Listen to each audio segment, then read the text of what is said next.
जय हिंद एवरीवन। क्या हाल है सबके? सब लोग बिल्कुल मजे में हैं, एकदम चकाचक रापचिक। भाई तो एग्जाम तो आ गया, जिसकी तुम तैयारी कर रहे थे फाइनली वो वक्त आ गया। पता है डर लग रहा होगा, लगना चाहिए। अगर डर नहीं लग रहा है तो थोड़ी सी समस्या है। डर लग रहा है इसका मतलब तुम सीरियस हो अपने गोल को लेकर के। डर लगना चाहिए, बस डर तुम्हारे ऊपर हावी नहीं होना चाहिए। कई बार मैं ये बात दोहरा चुका हूं, फिर से वही बात दोहरा रहा हूं ताकि तुम ये बात भूलो नहीं। ध्यान रखना इस बात का कि तुमने तैयारी बहुत ही अच्छी की है, बहुत अच्छी तैयारी की है। तुम्हें डरने की कोई आवश्यकता नहीं है। अब आखिरी मिनट में मैं तुम्हें कुछ पढ़ाने नहीं वाला हूं, ना ही मैं तुम्हें कोई जादू की छड़ी देने वाला हूं, कैसे घुमा दिया आबरा कडाबरा एंड क्लियर छू मंत्र। नहीं, वो वाला मंत्र भी नहीं, चीन टपाक डुम डुम नहीं, वो भी नहीं। लास्ट मिनट टिप्स मेरी तरफ से, जो मैंने अपने एक्सपीरियंस से सीखा है, जिससे मैंने अपने बहुत सारे स्टूडेंट्स का भी भला कर दिया महादेव की कृपा से, और उनसे जो कुछ मैंने सीखा है वो तुम्हें बता रहा हूं कि तुम इससे ना अगर तुम फॉलो करो तो कहीं ना कहीं तुम्हें एग्जाम में थोड़ा प्रेशर कम लगेगा और ज्यादा अच्छे से तुम अपने एग्जाम को लेकर के डील कर पाओगे, है ना। अगेन ये वीडियो मेजरली उन बच्चों के लिए है जिनके पास कोई स्ट्रेटेजी ही नहीं है पेपर को अटेम्प्ट कैसे करना है, जिनके पास कोई स्ट्रेटेजी नहीं है पेपर को अटेम्प्ट करने के लिए। हां, अगर तुमने ऑलरेडी कोई स्ट्रेटेजी बना रखी है, तुमने उन स्ट्रेटेजी पे बेस्ड अगर मॉक लगा रखे हैं, वो तुम्हारे लिए काम कर रहा है, तो मैं सामने से बोल रहा हूं ये वीडियो मत देखना, छोड़ देना, कोई दिक्कत की बात नहीं, परेशान होने की जरूरत नहीं। बट जो बच्चे जिन्होंने कोई स्ट्रेटेजी नहीं बनाई कि सर पेपर को अटेम्प्ट कैसे करेंगे, वो जरूर देख करके जाएं। अब समझो, जो जो चीजें मैं इनमें बताने वाला हूं इस वीडियो में, वो कोई रॉकेट साइंस नहीं है। मेरा एक्सपीरियंस है, मेरा जो पर्सनल एक्सपीरियंस है, मैं बस वो शेयर करने वाला हूं तुमसे। पहली चीज तो ध्यान में रखने वाली है तुम्हें, जो ध्यान में रखनी है तुम्हें, दैट इज नो तुक्का। समझे? इससे दूर रहना है बाबू। तुक्का कतई भी नहीं मारना है। फर्स्ट गो में तो बिल्कुल भी तुक्का नहीं मारना है। सर फर्स्ट गो, सेकंड गो, इन सब का मतलब क्या होता है? बताते हैं मतलब क्या होता है। अब देखो, मैं मैथ्स में इसके लिए बात कर रहा हूं, पहले जीटी में भी सेम अप्लाई करना। तुम्हें क्वेश्चन पेपर मिल गया, सब कुछ तुमने देख लिया अच्छे से। जो ओएमआर में डिटेल भरने वो बड़े प्यार से भर लेना, 5 मिनट एक्स्ट्रा टाइम ले लेना भरने के लिए, भर लेना प्यार से, उसमें गलती मत करना। अब क्वेश्चन पेपर तुम्हारे हाथ में आ चुका है, तुम उसे उठा के सीधा ऐसे रगड़ने मत लग जाना। प्यार से सुनो पहले बातों को। मैं क्या करता था, मैं तुम्हें वो बता रहा हूं। Again I am not telling कि तुम यही फॉलो करो, आई एम नॉट टेलिंग कि तुम यही फॉलो करो। तुम्हारे पास कोई अच्छी स्ट्रेटजी है जो तुम्हारे लिए हेल्पफुल रही है तो गो फॉर दैट ओनली, कोई एक्सपेरिमेंट मत करना। बट अगर तुम्हारे पास कोई स्ट्रेटजी नहीं है तो इसको सोच लेना एक बार। मैं क्या करता था, मैं 120 क्वेश्चन को 40 के फॉर्म में बांट देता था। अब ये 40 ये नहीं है कि इजी मीडियम हार्ड। तुम्हें पता कैसे चलेगा भाई कि इजी कौन है, मीडियम कौन है, हार्ड कौन है? पूरे 120 सवाल देखने जाओगे? नहीं, सीरियल नंबर वाइज 1 से 40, 120 से ऊपर 81, 80, और फिर उसके बाद बीच वाला पार्ट। मैं सबसे पहले क्या करता था, या तो स्टार्टिंग के 40 पहले सॉल्व कर लो या लास्ट के 40 पहले सॉल्व कर लो। होता क्या है ना जनरली कि बच्चा जब सॉल्व करने जाता है पेपर, मोस्टली सेट में, चारों सेट में मोस्टली इसी टाइप से इसको किया जाता है कि स्टार्टिंग के और लास्ट के सवाल कंपैरेटिवली इजी रहते हैं। स्टार्टिंग में बहुत टफ सवाल भी नहीं डालेगा एग्जामिनर कि बच्चा बिल्कुल ही डिमोरलाइज हो जाए, ऐसा भी नहीं करेगा। बीच के सवाल या तो टफ रहेंगे या फिर लेंथी रहेंगे। अब होता क्या है कि तुम अगर नीचे से भी सॉल्व करने जाते हो और बीच वाले में जाके फंस जाओगे, ऊपर के आसान सवालों पर नहीं पहुंच पाओगे। अगर ऊपर से भी सॉल्व करते हुए आओगे तो बीच के लेंथी सवालों में फंस जाओगे, नीचे तक नहीं पहुंच पाओगे। और हर बारी बहुत से बच्चों का यह शिकायत रहता है, खुद से शिकायत रहता है कि सर मैं घर आकर के जब मैंने वापस पेपर देखा, रास्ते में जब देख रहा था, सर लास्ट में बड़े आसान सवाल थे सर, मैं वहां तक पहुंच ही नहीं पाया सर, बीच के सवालों में उलझा हुआ रह गया। तो मैं इसी चीज से दूर रहने के लिए क्या करता था, 40 की उसमें बांट लिया इसको। पहले 1 से 40 तक के सवाल सॉल्व करो जो मेरे को आ रहा है। फर्स्ट गो में एक भी तुक्का नहीं, एक भी तुक्का नहीं से मेरा मतलब है कि अगर आप 50-50 वाले केस में भी पहुंच गए हैं ना, कि 2 ऑप्शन हमने एलिमिनेट कर दिया है कि ये दोनों तो नहीं हो सकता, फिर भी आपको रिस्क नहीं लेना है, फिर भी आपको रिस्क नहीं लेना है। सर प्रोबेबिलिटी तो इक्वल है सर, 1/2 मार देते हैं, 2 तो हम पहले ही हटा चुके हैं, हम भी आके दे देंगे कान के नीचे उसी समय। तो दिमाग मत लगाना। जब बोल रहे हैं कि पहले गो में एक भी तुक्का नहीं, 50-50 वाले में भी नहीं मारना है तो नहीं मारना। भले तुम 40 में से 15 ही सवाल क्यों नहीं कर पा रहे हो, 15 तुम्हारे एक्यूरेट होने चाहिए कि अगर 15 मैंने मार्क किए हैं तो 15 सही है, उसमें से एक भी गलत नहीं है। ये कॉन्फिडेंस तुम्हारे अंदर होना चाहिए, क्योंकि तुमने तुक्का एक भी नहीं मार रहा, एक भी तुक्का नहीं मारना। अब इन 40 को जब तुम सॉल्व कर रहे हो तो वहां पर 2-3 चीजों का और ध्यान रखना। जैसे कुछ सवाल होते हैं जिनमें तुम 50-50 तक पहुंच गए, उस सवाल में उस समय ऐसे करके मार्किंग लगा देना अपनी सुविधा अनुसार, जो तुम्हें मार्क करने का मन करे, कुछ भी एक प्यारा सा सिंबल बना देना, ठीक है। कुछ सवाल तुम्हें इन 40 में ऐसे दिख गए जो तुम्हें पता है कि सॉल्व तुम कर लोगे बट लेंदी है। पॉसिबल है ना कि स्टार्टिंग में कुछ सवाल ऐसे आ जाए जो लेंदी हो, तो तुम्हें पता है कि तुम इसको सॉल्व कर लोगे लेकिन लेंदी है, उसमें भी किसी भी तरीके का सिंबल बना दे, लेकिन कोशिश करना कि इससे अलग सिंबल रहे, ऐसा वैसा कुछ भी सिंबल बना देना, है ना। कुछ सवाल ऐसे हैं जो तुमने सॉल्व किया और लास्ट में जाकर पता नहीं क्या आंसर गलत आ गया, ऑप्शन में मैच नहीं हो रहा, तुमने एक आध बार चेक भी कर लिया बट जल्दी जल्दी में कई बार पकड़ नहीं पाते हो तुम, उससे भी मार्क कर लेना किसी अलग तरह का सिंबल, या ऐसा ही कर लेना, तुम्हारी मर्जी, किसी भी तरह का एक सिंबल बना देना उस पर। अब ये 3 तरह के सिंबल लेकर के तुम्हें आगे बढ़ना है। अब ये 40 सवाल तुम्हारे जितने अटेम्प्ट हो गए एक्यूरेट होने चाहिए, 100% एक्यूरेसी। उसके बाद तुम्हें लास्ट के 40 पे जाना है, 120 से सॉल्व करना स्टार्ट करोगे तुम, ठीक है। 120 से सॉल्व करना स्टार्ट करोगे सवालों को, सेम काम वहां भी करना है, नो तुक्का एट ऑल, 50-50 में भी पहुंच के नहीं मारना, मार्क करके आगे बढ़ जाना। अब इतना तुमने कर लिया, फिर तुम्हें बीच में आना है, फिर वही काम, नो तुक्का। अब तुमने इतना कर लिया ना, अब देखो, अब यहां पे 2 कंडीशन आएंगे तुम्हारे पास, अब यहां पे तुम्हारे पास 2 कंडीशन आएंगे। एक तो तुमने 120 क्वेश्चन कंप्लीटली देख लिए, 120 क्वेश्चन तुमने कंप्लीटली देख लिए, एक ये हो गया। दूसरा 2.5 आवर का अगर पेपर है, 2.5 आवर का पेपर है, या तो तुमने 120 क्वेश्चन पूरे देख लिए हैं, ठीक है, या तो 2 आवर्स पूरे हो गए, या तो 2 आवर्स पूरे हो गए, या तो 120 क्वेश्चन पूरा देख लिया तुमने। हो सकता है कि तुम्हारी स्पीड ऐसी हो कि तुमने 1 घंटे में ही पूरे 120 के 120 क्वेश्चन इस तरीके से 40-40-40 के फॉर्म में बांट कर देख लिए, भले तुमने इसमें से कुछ भी सॉल्व नहीं किया हो ठीक है। तो या तो 120 क्वेश्चन तुमने पूरा देख लेना, या तो 2 घंटे पूरे करना। उसके बाद तुम्हें अपना OMR उठाना है बाबू, OMR उठाना है, ध्यान से देख करके OMR मार्क करना है। अब इसमें भी OMR मार्क करने के 2 तरीके होते हैं।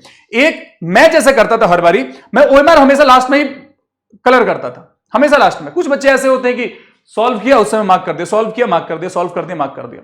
कुछ बच्चे ऐसे होते हैं कि एक पेज का क्वेश्चन देख लिया, सॉल्व कर लिया, फिर एक पेज वाला मार्क कर लिया।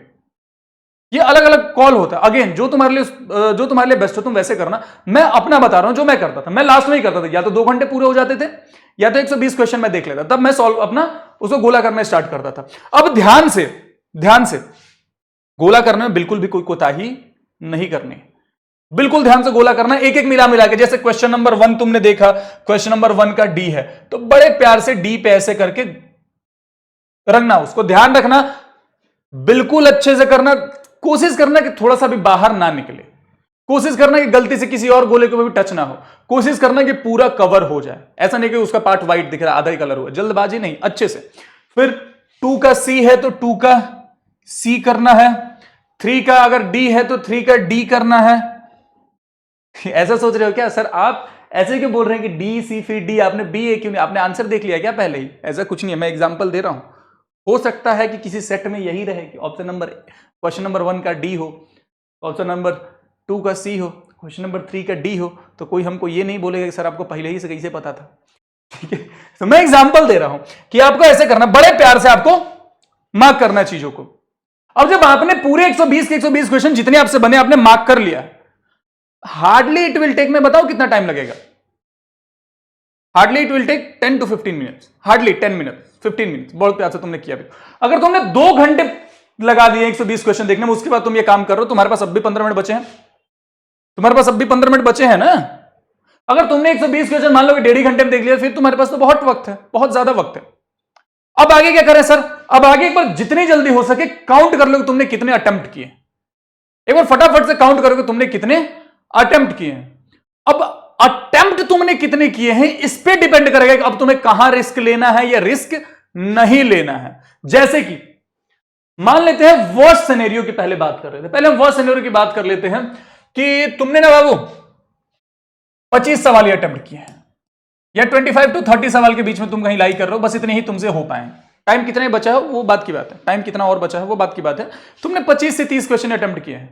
अब अगर तुम देखोगे 30 क्वेश्चन, 30 दूनी 60, 60, 10, 70, 5, 75 पासिंग मार्क्स तो दिख रहा है, बट स्टिल हमने 100% एक्यूरेसी के साथ मार्क किया, फिर भी एक आध क्वेश्चन ऊपर नीचे हो जाते हैं। मिनिमम गलत होने के चांसेस यहां पर रहेंगे, बट एक आध क्वेश्चन फिर भी ऊपर नीचे हो जाते हैं। तो उसको मद्देनजर रखते हुए अपने को क्या करना पड़ेगा, हमें यहां पे अब रिस्क थोड़ा लेना पड़ेगा, थोड़ा रिस्क लेना पड़ेगा। हम यहां पे कौन कौन से सवालों पे जाएंगे, हम यहां पे उन सवालों पे जाएंगे जिनको हमने 50-50 पे रोका हुआ था, जिनको हमने लेंदी सोच के रोका हुआ था, जिनको हमने लेंदी सोच के रोका हुआ था, या जिनको हमने लास्ट में आंसर नहीं आने के कारण रोका हुआ था। ठीक है, ये जो 50-50 वाले, एक बार फिर से अपना दिमाग लगाओगे, कोशिश करोगे कि एक्यूरेट पे आ ही जाए कि कौन सा करेक्ट है। जो लास्ट ऑप्शन बचा हुआ है एक उसको भी एलिमिनेट कर दे, सही वाला ले ही ले, कोशिश करना एक बार। अगर नहीं आ पाए तो कोई एक को मार्क कर देना यहां पे। ठीक है, जिनमें फंसे हुए थे तुम, यहां पे जिनमें फंसे हुए थे, जरा एक बार क्विकली उसको चेक करना है, गलती मिल जाएगी। अब ये कहां तुमसे गलती हो रही थी, जो आंसर आया उसको मार्क कर देना। और मैं बोलूंगा कि 50-50 से पहले ना इसको चेक कर लेना कि जिनमें तुम्हारा आंसर नहीं आ रहा था। 50-50 से पहले इसको चेक कर लेना कि जिनमें तुम्हारा आंसर नहीं आ रहा था। अगर यहीं से तुम्हारे, मान लो कि ये 30 से तुम 35 सवाल पे भी चले गए ना, 5 सवाल भी तुमने ऐसे मार दिए, तो ये पांचों का पांचों सही होंगे, मैं गारंटी दे रहा हूं। जिनका तुम्हारे स्टार्टिंग में आंसर मैच नहीं हो रहा, तुमने फिर से सॉल्व किया, वक्त आंसर आ गया, 35 सवाल तुमने मार्क किए, तुम्हारे पांचों सही होंगे, मैं गारंटी दे रहा हूं, क्योंकि यहां पर गलती नहीं होगी तुमसे। अगर 35 तक तुम पहुंच गए, छोड़ दो, तुम बोलो सर 35 सवाल बस। भाई पिछले बार मेरे एक स्टूडेंट 32 सवाल पे एनडीए क्लियर किया था, ओनली 32 क्वेश्चंस पे, एक्यूरेसी उसकी 100% थी। मैं भी चौके तो 100% एक्यूरेसी थी उसकी, 100% एक्यूरेसी। ठीक है, उसके बाद अगर तुम स्टिल रिस्क लेना चाहते हो तो वो तुम्हारा कॉल होगा। इन 50-50 वालों को मार्क कर लो। अगर तुम्हारे पास वक्त है, 15 मिनट वाले अगर सेक्शन में हो, कि मान लो कि तुमने 2 घंटे बाद ये 25 सवाल ही किए हैं मात्र, तो फिर तुम्हारे पास उतना वक्त भी नहीं रहेगा ना। बट अगर तुम्हारे पास टाइम है तो अब तुम इन लेंदी क्वेश्चंस को पकड़ोगे। अब पकड़ोगे तुम इन लेंदी क्वेश्चंस को, लेंदी क्वेश्चंस को पकड़ के तुम उनको सॉल्व करना स्टार्ट करोगे। लेंदी क्वेश्चन पकड़ के तुम उनको सॉल्व करना स्टार्ट करोगे, आंसर आ जाएगा, मार्क करते जाना। अब तुम क्वेश्चन पेपर मार्क करके नहीं छोड़ोगे, अब तुम्हारा जो आंसर आ रहा है सीधे तुम्हारा ओएमआर में कलर होना चाहिए, सीधे ओएमआर में कलर होना चाहिए। ऐसे कर करके तुम कोशिश करो। अगर 35 पे पहुंच गए हो ना, अगर तुम्हें अपने खुद पे विश्वास है कि मेरी 100% एक्यूरेसी है, एक आध क्वेश्चन ऊपर नीचे हो सकते हैं, छोड़ देना, जीएटी में स्कोर कर लेना, तुक्का मार के जो तुम्हारे नंबर आ रहे हैं उनको नेगेटिव में मत डाल देना, समझ गए, उनको नेगेटिव में कतई नहीं डालना। हाँ, इतनी सी बात सबको समझ में आ गई होगी। जनरली कोशिश की जाती है अपनी, जनरली इन जनरल अगर मैं बात करूं, जनरली कोशिश ये रहनी चाहिए कम से कम 40 क्वेश्चन तक तो हम पहुंच जाए। इन जनरल कोशिश ये रहनी चाहिए कि कम से कम 40 क्वेश्चन तक तो हम पहुंच जाए। और सर इतना कम, बाबू पेपर क्लियर हो जाता है इतने पे, अगर जीएटी में तुम अच्छा खासा स्कोर कर लो तो। बात समझ में आई? वो जो लोग बोलते हैं ना कि 80 क्वेश्चन नहीं करोगे तो नहीं होगा एनडीए क्लियर, एनडीए का एन नहीं दिया उन्होंने एग्जाम में बैठ के। जब 10 सवाल एक लाइन से नहीं समझ में आते हैं ना, बाउंसर चला जाता है। अभी तो खैर गर्मियों का मौसम है, जब सर्दियों के मौसम एनडीए हुआ करता था तो पसीने आने लगेंगे। ठीक है, जब सर के ऊपर पंखा चल रहा होता है ना, फिर भी जब पसीना ऐसे गिरता है उस समय प्रेशर में, तो वो उन्होंने फील ही नहीं किया है, तो बताएंगे क्या? वो तो बोलेंगे कि 80 क्वेश्चन नहीं करोगे तो एनडीए क्लियर नहीं होगा। झूठ बोल रहा हूं, उन्होंने दिया नहीं एनडीए, 40 क्वेश्चन पे हो जाता है क्लियर, अगर एक्यूरेसी के साथ दो तो ये मैटर करता है। अब जरा बात करते हैं, ये तो वर्स्ट सिचुएशन वाली कहानी होगी। वर्स्ट सिचुएशन में क्या करना, एक और वर्स्ट सिचुएशन की बात कर लेते हैं। सर अगर हमारे बीसी क्वेश्चन हो और हमको कुछ समझ में नहीं आ रहा है, तो उसके बाद सर हमको एक को समझ में नहीं आ रहा, क्या करें? भाई अब इस बात पे तुम थोड़े से, बहुतों को लगेगी दिक्कत। अगर मान लो बीसी सवाल तुमने किए हैं और तुमको आगे एक भी सवाल नहीं समझ में आ रहा है, तो क्या करें सर? तुक्का मारना पड़ेगा। तो जब तुक्का ही मारना है तो 120 के 120 रंग के आ जाना, 120 के 120 रंग देना। 20 पे पेपर क्लियर नहीं होगा। तुम 10 अगर तुक्का मार रहे हो, ब्लाइंड गेसिंग की बात करो, 10 अगर ब्लाइंड गेस मार रहे हो या 20 ब्लाइंड गेसिंग कर रहे हो, इस बात की क्या गारंटी है कि तुम्हारे वो सही होंगे? तो इससे तो बेहतर है ना कि पूरा ही तुक्का मार दो। वैसी परिस्थिति में पूरा तुक्का मार देना, 120 के 120, समझे? 160 के आसपास रहते तो 160 मत रंग के आ जाने, 120 तक ही मारना उसको। ठीक है, तो इस बात का ध्यान रखेंगे। अब वो बच्चे जिन्होंने फर्स्ट गो में मेरे भाई अगर 60 क्वेश्चन तक पहुंच गए हैं वो, या 50 क्वेश्चन तक भी अगर आप पहुंच गए ना, 60 छोड़ो, अगर आप 50 क्वेश्चन तक पहुंच गए हैं, 50 से नीचे अगर 45 तक भी आप पहुंचे हैं ना मेरे भाई, 45, 50, 60 अगर ऊपर चल गया तो क्या ही कहना है। 45, 50, 60 अगर इस रेशियो, इस रेंज में अगर आप लाई कर रहे हैं, इस रेंज में अगर आप लाई कर रहे हैं, तो आपको आई वुड सजेस्ट ना कि 50-50 वालों में जब तक आप 110% श्योर ना हो जाए मत मारना। आपको एक भी कैलिब्रेटेड रिस्क लेने की भी आवश्यकता नहीं है। आपका जीएटी ठीक है तो कैलिब्रेटेड रिस्क लेने की भी आवश्यकता नहीं है। जिन पे आप श्योर हो जाता है कि बस टाइम है तो डेफिनेटली ट्राई कीजिए सवालों को। ऐसा नहीं कि सर ने बोला था 45 सवाल पर रुक जाना तो रुक जाएंगे, नहीं। आपके पास अगर वक्त है तो इस एक्यूरेसी को मेंटेन रखिए, इस एक्यूरेसी को मेंटेन रखिए कि जब एक्यूरेट आंसर आ जाने कि हाँ नाउ दिस द आंसर, तब आप मार्क करेंगे। आप ये नहीं करेंगे 50-50 में पहुंचे हुए हैं तो एक को मार्क कर देते हैं। क्यों मार्क करना? 45 तुम फेल थोड़ी हो रहे हो, 45 तुम 100 से ऊपर नंबर लेकर के आ रहे हो मैथ्स में, है ना। 75 के लिए बच्चे रोते रहते हैं, क्योंकि जो बच्चा 45 पे पहुंचा डेफिनेटली वो वही बच्चा होगा जो एक टाइम पे पासिंग मार्क्स के लिए ही रो रहा है। तो वो 100 प्लस अगर कर रहा है तो ठीक है ना, ठीक है, कोई दिक्कत की बात नहीं है। क्यों तुम्हें रिस्क लेना है? जीटी में स्कोर कर रहे हो तुम, खत्म है बात। बिना मतलब 50-50 वाले गेसिंग, ये गेसिंग वो गेसिंग कुछ मत करना है। 45 तुमने मार्क किए हैं, ट्राई करना है वक्त रहते हुए सवालों को सॉल्व करने का। अगर तुम्हारा एक्यूरेट आंसर आ गया तो गुड, सॉल्व कर मार्क कर देना। अगर एक्यूरेट आंसर नहीं आ रहा तो लेट इट बी, छोड़ दो वहीं पे उसको। 45 पे तुम अपना ओएमआर प्यार से जमा कर देना।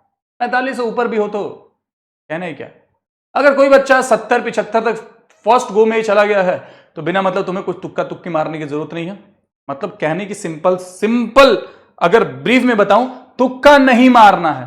तुक्का अगर मारना ही है तो सब पे ही मार देना। फिर जैसे अगर 10, 15, 20 सवाल ही है, उसके बाद कुछ समझ में नहीं आ रहा, वैसी परिस्थिति में सब पे ही मार देना।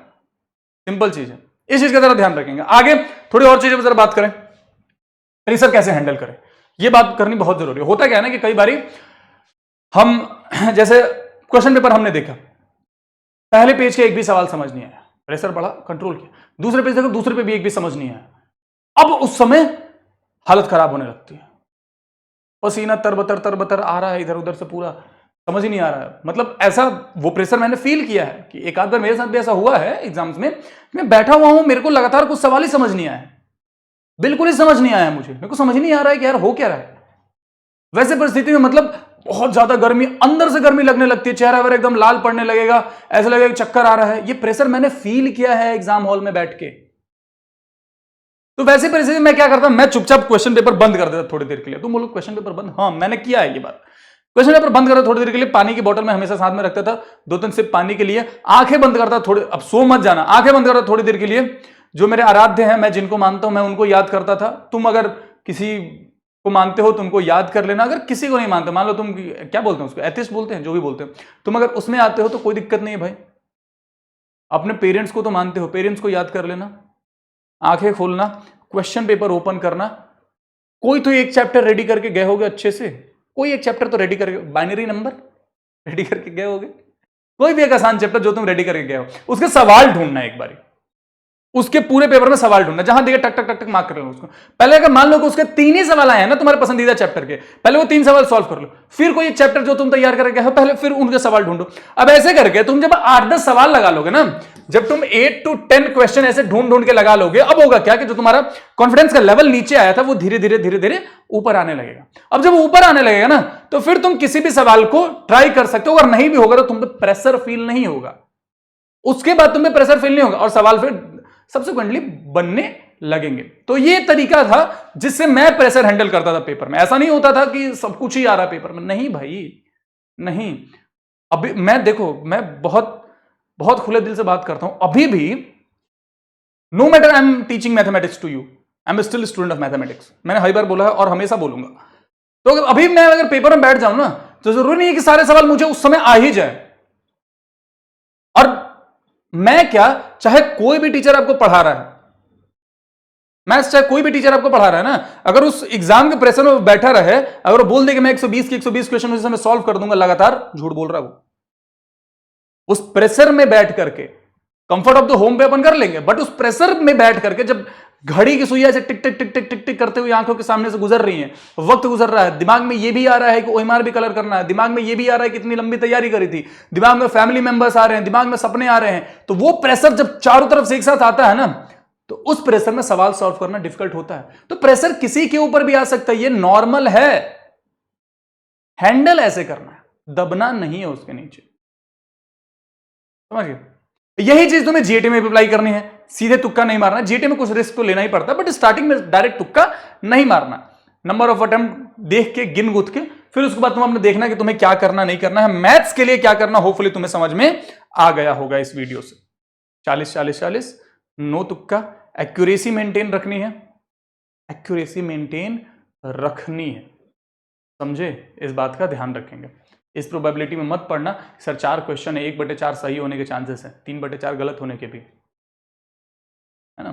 तो बिना मतलब की बकलोली नहीं वहां पर। बाकी अपने ऊपर भरोसा रखो, बहुत ही अच्छी तैयारी करी है तुमने, बहुत अच्छी तैयारी करी है। अगर तुमसे कोई सवाल नहीं हो रहा है तो खुद को यह बोलोगे यार मैंने इतनी अच्छी तैयारी करी है, अगर मेरे से नहीं हो रहा तो ये किसी से भी नहीं हो रहा। भले ही पूरे क्लास ने वो सॉल्व कर लिया, तुमने सॉल्व नहीं किया लेकिन खुद को ऐसा बोल तो सकते हैं ना कि अगर मेरे से नहीं हो रहा तो वो किसी से भी नहीं हो रहा। खुद के ऊपर भरोसा रखो, अपने तैयारी के ऊपर भरोसा रखो, हो जाएगा। इजी है, इजी है। बाकी क्या ही बोलूं मैं, वक्त आ गया है। जिस युद्ध की तुम तैयारी कर रहे थे, फाइनली वो युद्ध लड़ने का वक्त आ गया। Just give your best, just give your best, success मिलेगी तुम्हें। And ladies and gentlemen, at the end, have faith in yourself. You all are going to make it this time. Monday is waiting for you, and we are also waiting to see you all in uniform. तब तक के लिए जहां हो हंसते रहो, खेलते रहो, मुस्कुराते रहो, पढ़ाई रेगुलर करते रहो, स्ट्रेस फ्री रहो, अपना ख्याल रखो, एंड जय हिंद।